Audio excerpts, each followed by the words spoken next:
Plessy v. Ferguson in the 1890s says that, Southern states, as long as things are equal between the races in terms of accommodations given, that segregation is all right. And so the Supreme Court, it narrows, it gives license to, essentially allows Southern states to build these tight regimes of what I think we call today like authoritarian regimes, where large parts of their populations were disenfranchised. Jim Crow. We have a general decline in voting in the South.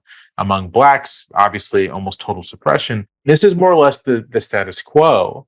The courts, the federal government are content to let this lie for the better part of 60 years.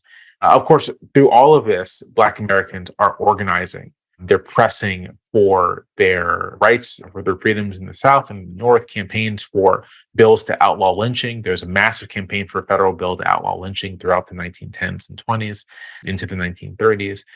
But the thing that really begins to change the tide, and this kind of gets to one of my own views, which is that when thinking of what causes or what leads to constitutional change, you have to look from the bottom up primarily. You have to look at what's happening in the society.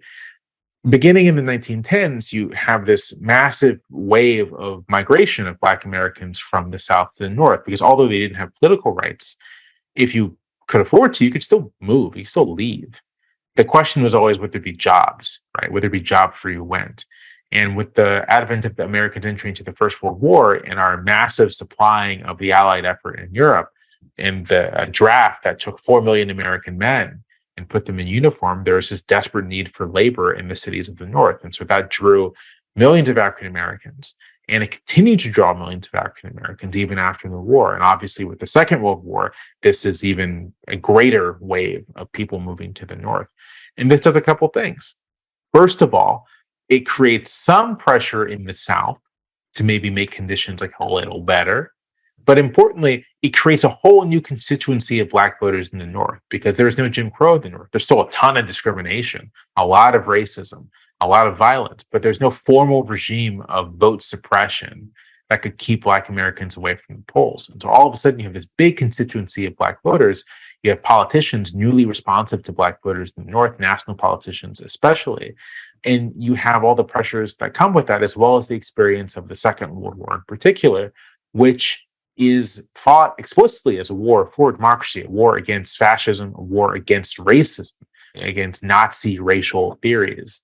And all of this begins to exert just tremendous pressure on the political system to really begin to resolve the question of the South and the status of Black Americans in the South. Pressures of the Cold War, great power competition with the Soviet Union, where at the time the Soviet Union is this seemingly, unstoppable, futuristic behemoth. And Americans are also have to show the world that the United States can also compete with that, not just economically or politically, but also ideologically. It's in all of this context that Black activists are making renewed pushes against segregation, renewed pushes against the legal architecture of Jim Crow, and that political elites are like newly receptive to it, because there are incentives in terms of votes, there's pressures in terms of ideological competition with the Soviet Union, and there's also sort of like an internal, we do have to make things better. We have to live up to our own ideals here. And so kind of a combination of all of that sets the stage for the Supreme Court to really begin essentially reevaluating the rulings it made in the late 19th century.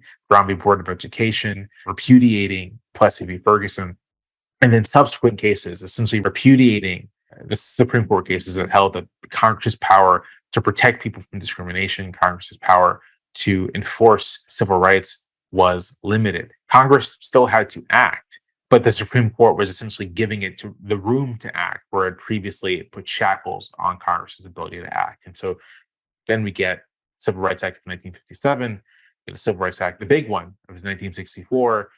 We get the Voting Rights Act, get the Civil Rights Act of 1968, which is the Fair Housing Act.